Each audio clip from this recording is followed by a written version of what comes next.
चर्चा करेंगे केनोपनिषद के दूसरे खंड के पहले मंत्र की। यदि मन्यसेष वेदेति दभ्रमेवापि नूनं त्वं वेत्थ ब्रह्मणो रूपं यदस्य देवेष्वथनो मीमांस्यमेव ते मन्ये विदितम्।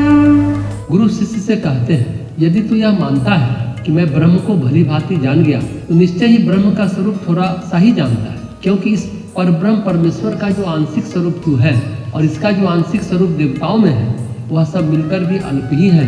इसलिए मैं मानता हूँ कि तेरा जाना हुआ स्वरूप निसंदेह विचारणीय है। यानी कि जो कहता है कि मैं परमात्मा को जानता हूँ वह निश्चित रूप से नहीं जानता है, क्योंकि परमात्मा को संपूर्ण रूप से नहीं जाना जा सकता। कोई बूंद समुद्र को नहीं जान सकती है, बूंद समुद्र में विलीन हो सकती है, तरंग धारा में विलीन हो सकती है, लहरें सागर में विलीन हो सकती है, लेकिन लहर सागर को जान नहीं सकती है। तो जो ऋषि है, गुरु है, अपने शिष्य का समाधान करते हुए कहते हैं, हमारे द्वारा संकेत से बतलाए हुए ब्रह्म तत्व को समझो। उपनिषद भी संकेत करते हैं, ब्रह्म का स्वरूप नहीं बतलाते हैं, सिर्फ उंगली कर संकेत करते हैं। जैसे बच्चे को उंगली से चंद्रमा दिखाया जाता है तो उंगली चंद्रमा नहीं होती है, उंगली केवल संकेत होती है, देखो वह चंद्रमा है। तो उपनिषद के जितने भी मंत्र हैं वे परमात्मा की ओर संकेत करते हैं, परमात्मा का स्वरूप नहीं बतलाते हैं। अंगुली से इशारे को समझ जाओ और साधना का उपक्रम कर लो तो तुमको स्वयं ही अनुभूति हो सकती है, लेकिन संपूर्ण रूप से ब्रह्म के स्वरूप को तुम भी नहीं बता सकते। तो गुरु शिष्य को सावधान करते हैं कि हमारे द्वारा संकेत से बताए हुए ब्रह्म तत्व को सुनकर अगर तू ऐसा मान गया है कि उस पर ब्रह्म परमात्मा को भली प्रकार जान गया हूँ, निश्चित है कि तुमने ब्रह्म के स्वरूप को थोड़ा जाना है, क्योंकि उस पर ब्रह्म का अंश ही जीवात्मा है। उसी को अथवा देवताओं में यानी मन बुद्धि प्राण इत्यादि में जो परमात्मा का अंश है, जिससे ये अपना काम करने में समर्थ हो रहे हैं, उसको यदि तुम परमात्मा समझता है, ब्रह्म समझता है, तो तेरा यह समझना यथार्थ नहीं, ब्रह्म इतना ही नहीं है। इस जीवात्मा को और इस समस्त ब्रह्मांड में व्याप्त जो ब्रह्म की चेतना है, जो शक्ति है, वो सबको मिलकर भी देखा जाए तो वह ब्रह्म का एक अंश ही है। अतएव तेरा यह समझा हुआ ब्रह्म तत्व तेरे लिए पुनः विचारणीय है, ऐसा मैं समझता हूँ। इसका मतलब ये है, हम सारे उपनिषद पढ़ लें, सारा ब्रह्मसूत्र पढ़ लें, सारा ज्ञान पढ़ लें, सारा इतिहास पढ़ लें, साधना कर लें, तब भी परमेश्वर को संपूर्ण रूप से जानना असंभव है। वो जो कुछ भी है, देवता है, प्रकृति है, जीवन है, संसार है, हमारी समस्त अनुभूतियां हैं, हमारा समस्त विचार है, हमारा समस्त ज्ञान कोश है, वो सब भी मिला दिया जाए तो भी यदि हमारे संपूर्ण अस्तित्व और व्यक्तित्व और हम सबके अस्तित्व और व्यक्तित्व को मिला दिया जाए, देवों को भी मिला दिया जाए, ऋषियों को भी मिला दिया जाए, यानी सबको मिला दिया जाए और सबको मिला करके भी सोचा जाए कि परमात्मा इतना है, तो वो भी गलत होगा, क्योंकि परमात्मा उतना ही नहीं है। तो अनंत का बहुत बड़ा हिस्सा भी छोटा ही होता है। परमेश्वर अनंत अनंत है और उनकी शक्ति अनंत अनंत है। देखिए, हम तीन प्रकार से भगवान को समझते हैं। पहला प्रकार है ब्रह्म, और ब्रह्म की जो शक्ति है, ब्रह्म की जो चेतना है, उसी की भ्रांति माया बनकर व्याप्त हो रही है, तो ब्रह्म के साथ माया के रूप को हम भगवान समझते। दूसरा प्रकार है ईश्वर। ब्रह्म का जो ईश्वर स्वरूप है, ईश्वर और ब्रह्म में फर्क है। ब्रह्म की चेतना निष्क्रिय है, निर्विशेष है, निराकार है, निर्विकल्प है, लेकिन ईश्वर वो शक्ति है, परमेश्वर की वो विभूति है जो वो भी संपूर्ण रूप से ब्रह्म नहीं है, उसका भी छोटा सा अंश ईश्वर है, उसका छोटा सा अंश ईश्वर है।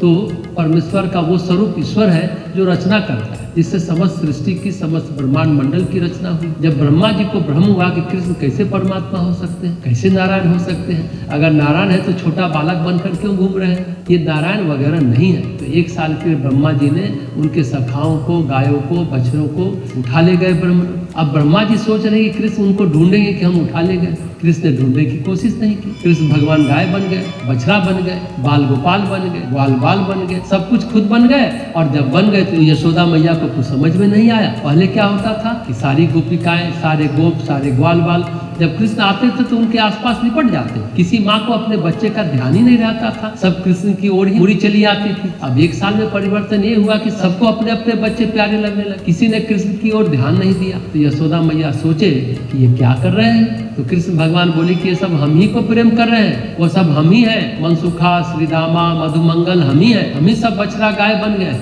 अब साल भर बीतने पर ब्रह्मा जी को लगा अभी तक वो ढूंढ क्यों नहीं रहे हैं, तो उन्होंने देखा वहाँ तो गाय, बछड़ा और सब सखा घूम रहे हैं, और ये सब यहाँ ब्रह्मा के लोक में भी बैठे हैं। और कृष्ण भगवान ने कह दिया सब जप करो, ध्यान लगाओ, तो ध्यान लगाए बैठे हैं। तब ब्रह्मा जी को लगा कि हमसे कोई गलती हो गई। तब कृष्ण भगवान के पास गया और क्षमा मांगी।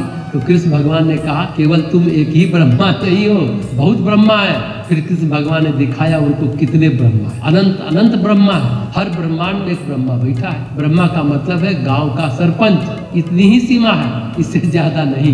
ब्रह्मांड को अगर हम समझ ले एक गांव, ऐसे अगणित गांव है, अनंत अनंत गांव है।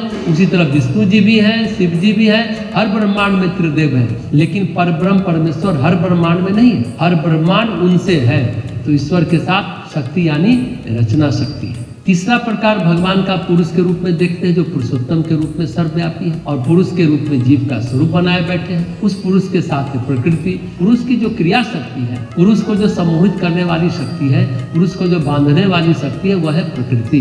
तो भगवान का हम 3 स्वरूप में वर्णन करते हैं, ब्रह्म माया, ईश्वर शक्ति, पुरुष प्रकृति। ये है भगवान। इसको श्री अरविंद ने कहा है ट्रिनिटी, त्रय, जिसे हम त्रिदेव कहते हैं। उसी तरह ट्रिनिटी है, 3 का समुच्चय। तो उपनिषदकार कहते हैं कि तुम कितना भी सोचो, कोई भी जीवात्मा, चाहे आदमी हो, चाहे असुर हो या देवता हो, चाहे कोई भी हो, ब्रह्मा हो चाहे ईश्वर हो, कोई भी हो, सब मिल करके भी परमात्मा कोई नहीं है।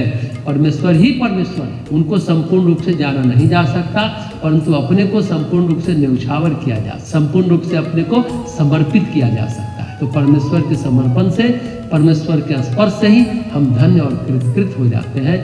उनका स्पर्श ही पर्याप्त है। तो केनोपनिषद के प्रथम खंड में जो बात हुई थी कि जिनसे मन शक्ति पाता है, जिनसे नेत्र शक्ति पाता है, जिनकी शक्ति से नेत्र देखने में समर्थ होते हैं, जिनसे कान सुनने में समर्थ होते हैं, वो शक्ति का धारक ही परमात्मा है। फिर उपनिषदकार कहते हैं कि ध्यान रखना कि जो हमने कहा वो सब कुछ परमात्मा नहीं है। समस्त शक्तियों को ही मिला देने पर भी प्रकृति के पीछे के कारण शक्ति को भी जोड़ लेंगे, देवों के भी कारण शक्ति को जोड़ लेंगे, तब भी सब मिला करके भी परमात्मा नहीं हो सकता। परमात्मा अनंत है, उसको बोला नहीं जा सकता, सिर्फ संकेत किया जा सकता। इसलिए गुरु कहते हैं शिष्य को कि मैंने तुम्हें संकेत भर किया, तुम इस बात को समझो। अगर तुमने ये मान लिया कि परमात्मा को जान गए, तो तुम मान लो कि तुम परमात्मा को नहीं जान पाए। इसलिए परमेश्वर को जानने के लिए कुछ और चर्चा करते हैं, आगे के मंत्रों में इसकी चर्चा है।